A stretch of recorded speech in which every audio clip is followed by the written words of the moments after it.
divorced or getting divorced, and the person you were just living with for X number of years is no longer there, and you're alone for the first time. And you have a lot of things going on. You have emotions that you got to deal with. You have literally chores that you got to deal with. If you're still going through the divorce, you've got legal proceedings to figure out. You've got housing arrangements to figure out. You've got, let's see, kids. If kids are involved, they got to be figured out. Work, you still got to go to work. You still got to make money. In some cases, you got to pay an attorney. And I went through every single one of those things. You also feel the urge to begin dating again and filling that void, whether right or wrong. Filling that void, that awkward void, with things that may not be as good. Maybe none of them are good. I don't know, but drugs, alcohol, attachment to things that seem real, whether it's in a relationship or whatever it might be. So Yeah. a lot to talk about there. Are all those things in line with your experience? Yeah, and it's that realizing, I think when you sort of come to and realize you now live alone, and all those things that are coming in at you while you're trying to sort of adjust to this new normal of, I'm so used to having somebody in this home with me, sharing the load, probably towards the end, possibly not sharing the emotional load, but in past years would have been sharing the emotional load, sharing the physical load, running especially if you have kids.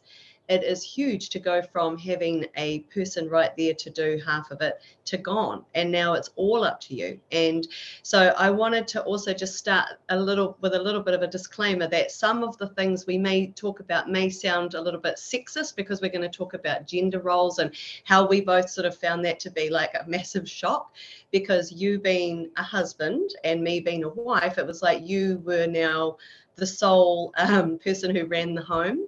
And for me, I was now someone who had to get out and mow the lawns when I'd never turned on a lawnmower in my life, So that part of it is kind of where we were wanting to focus it today, because that can be a shock, and that can be a massive, big thing to deal with when you're already in, like you're saying, dealing with all that other stuff. Meanwhile, you're looking around the house going, holy shit, I live alone.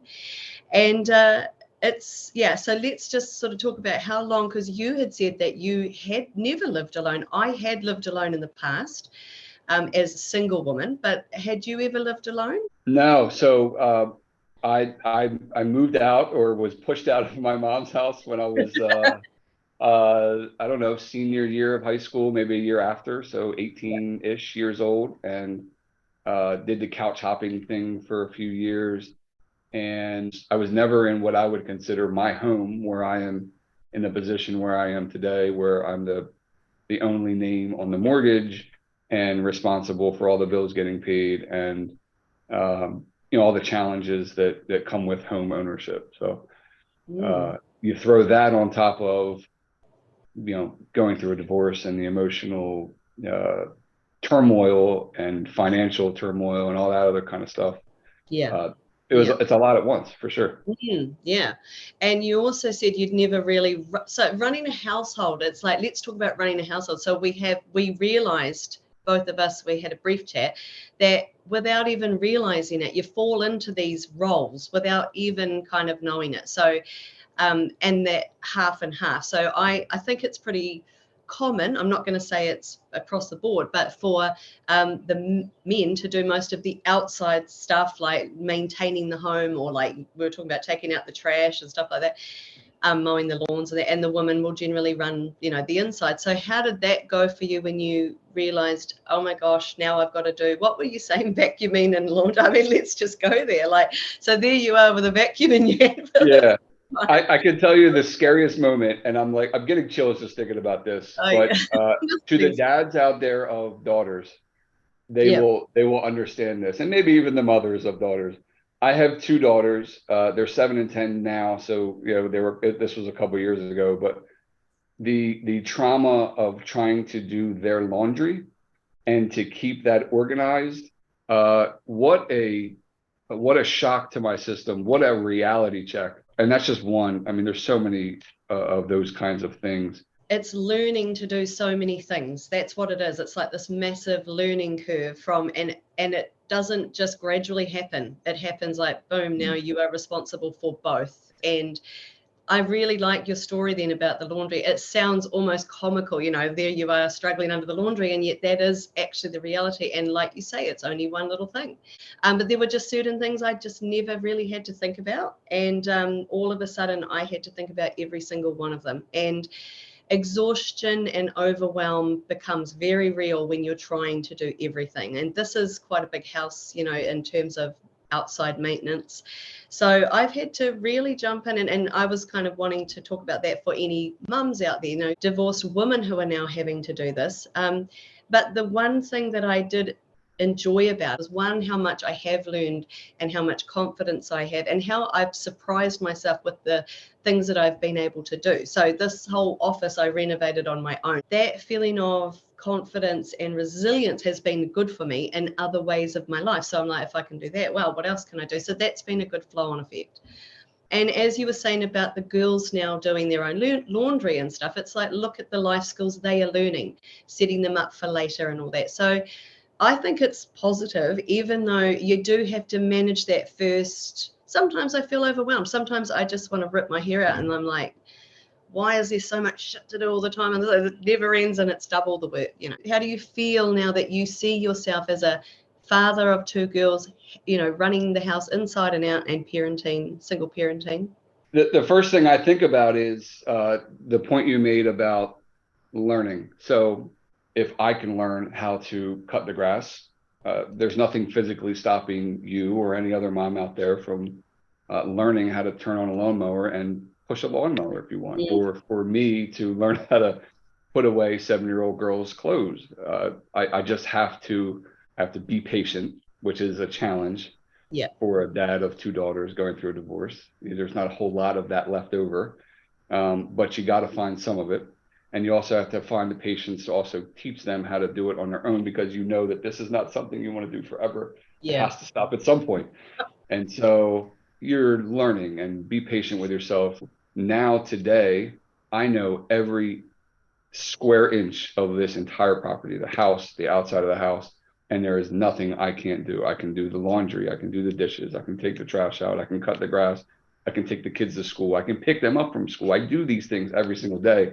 To the dads that are out there, you can be everything. You can be Superman. I don't do it by myself. I do it with my ex still in their life. I do it with my neighbors who have to pitch in every once in a while. I do it with my family who has to pitch in every once in a while.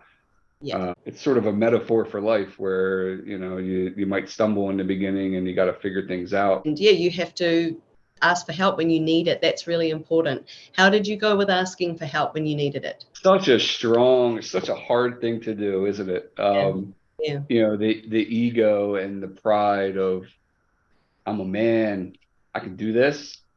Well, you get your ego checked when you're, struggling to do laundry for, 7-year-old little girl. It's quite humbling. But asking for help is a really, really hard thing for me to do. I'm getting better at it. It's not the best thing for me to continue to try and fail. I should ask for some help from somebody that does know how to do this. Maybe I have to pay somebody to do that for me if nobody else is there. Like, whatever you got to do, there should be in a perfect world, there'd be no shame, there'd be no resistance to asking for help, because people in general are willing to help and wanting to help. I would argue that's part of the reason that we're doing this show, is that we've been there and we can help you get from A to B, because we've gone from A to B and now we're at C and D. And so by watching this show, we're providing help. Whether the viewer on the other end accepts it or not is up to them, as anything else on the internet. I do remember a series of text messages with a good friend of mine since high school. She has 3 daughters. Yeah. And I knew that she could relate to this moment. And I texted her and I said, "This gets better, right?" And she said, "No, it doesn't get any better." So quite humbling, but I will say it is better now. So yeah, well, I'm glad to hear you've got friends that don't sugarcoat for you. Good on them. Yeah, keep it real. Right. You'd rather know up front, right? Because then you can mentally prepare. So it's interesting because I am a shocker for asking for help. I don't like doing it. I think I might fall under the term chronic self-sufficiency. There is a term of Mhm. that's chronic self-sufficiency where you'd rather just get everything done and not ask for help. And I've been working on that over the years. So I try really hard now to ask for help when I need it. So it's not, it's probably, if we're talking in general terms, men probably do find it more difficult to ask for help when they need it, but it's Yeah. certainly not just solely under, that male umbrella. But I definitely, looking back now, if anyone out there is like that too, I mean, work on that because you need help. I hit overwhelm probably more times than I needed to if I just either asked for help or outsourced when I needed to. I almost, when you're in that fog, when you're first waking up, we were saying you're looking around, you are alone, you're in such a fog. You're in a fog anyway with divorce, but this is part of that fog. Yeah, you need to sit down and strategize when that overwhelm hits you. Don't just let it go, let it go. Sit down, make a time to journal and reflect. And what can I do to help myself in this overwhelm right now? Who do I need to talk to? What do I need to outsource? How can I get help here? There's a lot of people who just want to do it on their own. Like, I've got this, I've got this. That's a big deal, right? I mean, you hinted at it, but the shame that comes with that divorce, not just from yourself, you feel like a failure. You feel like what you just dedicated your life to, for me, for 12 years, is failing, and you're ashamed of that, and you're ashamed to talk to some of the friends and family that you used to talk to. Those friends and those family, if you don't reach out to them, how much of a rapport and relationship do you really have with them going forward? If you're not going to reach out to them in your time of need, Mm. when are you going to? That's what they're there for, right? But So what do we say to people then? Because I didn't do it, because I went through. So it's the benefit of hindsight. So what would make it easier if we were sort of looking back now? What would make it easier? I think for me, it's a lot of everything for me always comes down to self-talk, right? So it's how you talk to yourself and what you tell yourself. So it's reframing that self-talk. It's that word. I think when you were talking, the word burden that came up. I don't want to be a burden on people. Here I am going through my shit, and I don't want to burden other people because it's outside my comfort zone to do so. So I put a foot out, got that feeling, and quickly retreated. And looking back now, I'm like, I shouldn't have done that. I should have just, which is how I am now. But that was me 10 years ago or 8 years ago. So what a balance that has to be, right? Because you can imagine, I'm trying to think if this happened to me or not, but you can imagine a scenario where you're going through the divorce and you're apprehensive to ask for help, but maybe you have a friend or family member that wants to help so much. And I guess friends and family members of divorcees would watch this, and so there's a bit of advice for them to yeah. not be overbearing and to give that person some patience and give them some time. And quite honestly, don't provide any help unless they actually ask for it. Allow them to heal, allow them to be on their own, allow them to blossom, but also allow them to ask for help. And Mm, don't sort of push your way onto them because you think that they might need it. I need to fall, I need to stumble.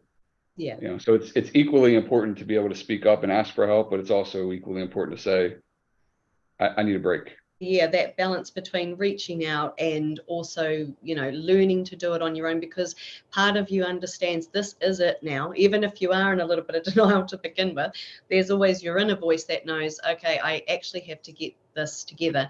And it's amazing how your past skills at sort of jumping in and learning kick in after divorce. It's like, here I am, it's sink or swim, and I'm going to swim, even though some days I feel like I'm sinking. So it's just anchoring back to that voice that knows that you're going to get through it and giving yourself the chance. And I like what you're saying about, trying, failing. Like everything we talk about with divorce, we say try, fail, and just don't beat yourself up about it. It's normal, natural, and it's the only way forward. But the living alone part of it and the running a household part of it is just so huge. That part of it is the biggest, probably because it's your physical day to day. You're juggling work, you're juggling kids. I mean, I would say the hardest part for me is the kids aren't in the house. yeah, Uh, it's just you and the dog. yeah, And you're used to a wife, two little girls. You're not used to being able to like hear your footsteps on the floor. Like there's always something going on. There's always a TV, there's always a radio, there's always somebody singing and playing and dancing, or there's always something happening. And then that first weekend, the wife's not there, the kids aren't there.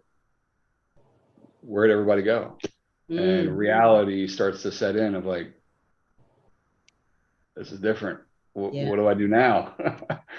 I fell in love with yoga. I fell in love with meditation. I fell in love with hiking. I fell in love with riding my bike because I can do that on my own. I don't need anybody else to do any of those things. The quietness of being alone. And I talk about those first few months as just like, I don't even know how I functioned. And part of it was the quietness of the house. So when the kids would come back and it was busy again and it was bustly, I would feel a little bit better and then they would go. And so every week it was just this over and over. I had to get smashed every week. And that's the bit where when we were talking about doing this topic, I was like, yeah, that's the part. It's like looking around so deathly quiet and everything is my responsibility now, and where are my children? Like I didn't even feel like I was a mother. I was like, okay, here I am and I don't have any children to look after, so I didn't even feel like a mum on those weeks sometimes. And it just took a long time. Like I've written a lot about my self-talk and what it did to me, and that's what I want to share, because I mean, if your self-talk is doing that to you, negative self-talk telling you those things, it will take you down. So really bolstering yourself to get through that quiet period, and understanding, like hearing this people talking about it, it's normal, and this is what everybody is going to go through when they separate with children, So At the end of that, doesn't it all just come down to I, identity and how you identified with yourself? yeah. Like in your case, you're a mother, you're a wife, you're a professional, teacher or whatever your profession was at the time.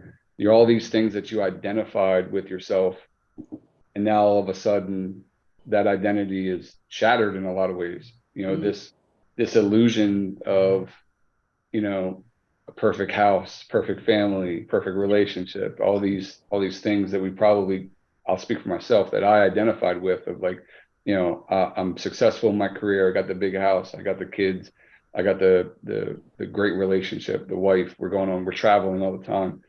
We're putting all these happy smiling pictures on social media and showing everybody how happy we are. And yeah. nope, not anymore. Those days are over. Yeah. Who am I now? I'm not a husband anymore. I identified as a husband and I loved being a husband.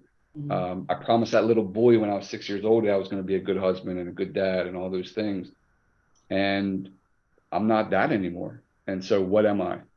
What am I going to be? What can I be? And I really fell in love with, what the world would call mindfulness and meditation and spirituality, and yeah. just find that such a calming presence in a world that's just chaotic. There's no shortage of things that grabbing at our attention, and at some point we just need to say, stop. Just give me 10 minutes of like nothing, and sit with that and allow your brain to have a little bit of a reprieve from a crazy world we live in. The fog and the chaos is actually what just gives you that feeling like I don't actually know how I'm functioning right now. And all I know is it's this. And those things have changed my whole life for the better. And I look back now and I go, if I had have had all of that then, it would have made a huge difference to my mental health and to the way that I functioned and how fast I got through my divorce recovery. I want to differentiate. Mindfulness is not meditation. It can be, but it doesn't have to be. It's about just giving yourself, like you were saying, that time, to sit and think, what is happening to me at the moment? I am really big on emotional literacy now because I understand that too. Just Mm. how do you feel today? Track it. Even if you, like I say, record it, write it down, whatever, because that is the mindfulness of the experience you are going through. If you are in it right now, in the middle of it right now, explore that. At least, even if you've never explored it before or thought about it before, just start looking into a little bit of what is being mindful and how can that help me in my day-to-day practice. That is what I bring a lot into my coaching.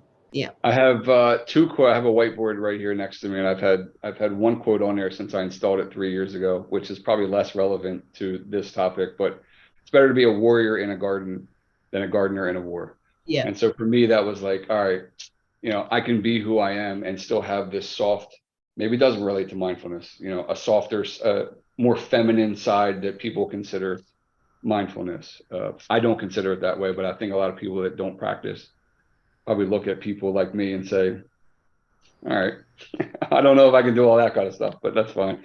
The other one I saw on a random Twitter post, the guy says mindful, not mindful. Yeah. And so it's the emptying of your mind, not the filling of it with the rest of the garbage that the rest of the world would like us to take on. The sitting with it and the just giving yourself time, I think, is just so good for clearing that chaos that's in your mind, and giving yourself those tools to just start putting a plan together to feel better, because that's all it is. You're not going to feel better straight away. That would be unrealistic to say that. So it's giving yourself grace to just, you also have to come into reality. Yes, it's going to hurt, and yes, you are going to grieve. Accept that, as painful and scary as it sounds.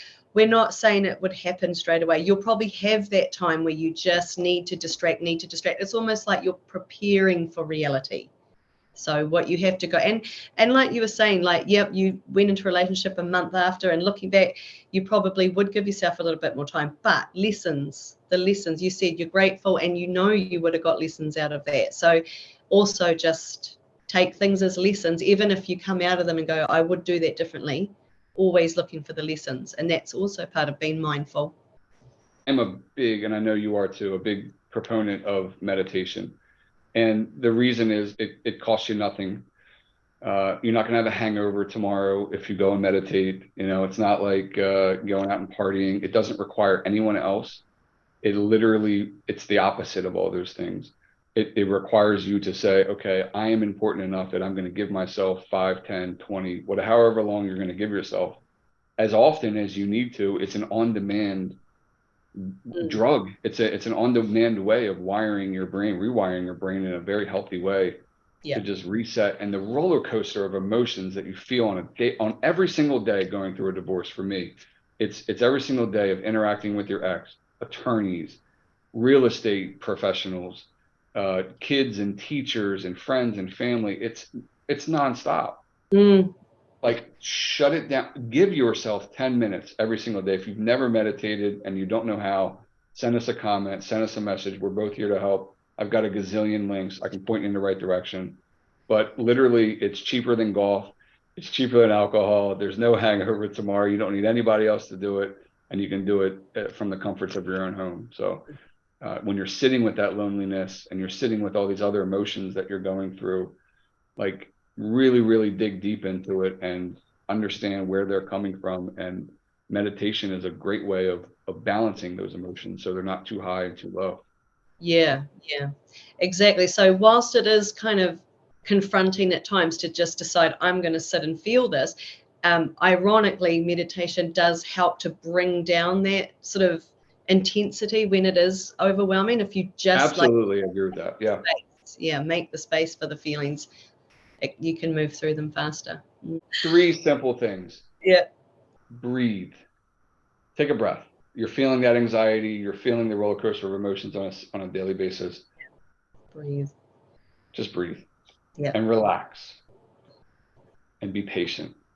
Everything is going to work out the way it's supposed to. Whether you freak out, whether you scream and yell at everybody, including the kids, because they don't know how to do their laundry, just breathe. Everything's going to work out. Everything's going to be fine.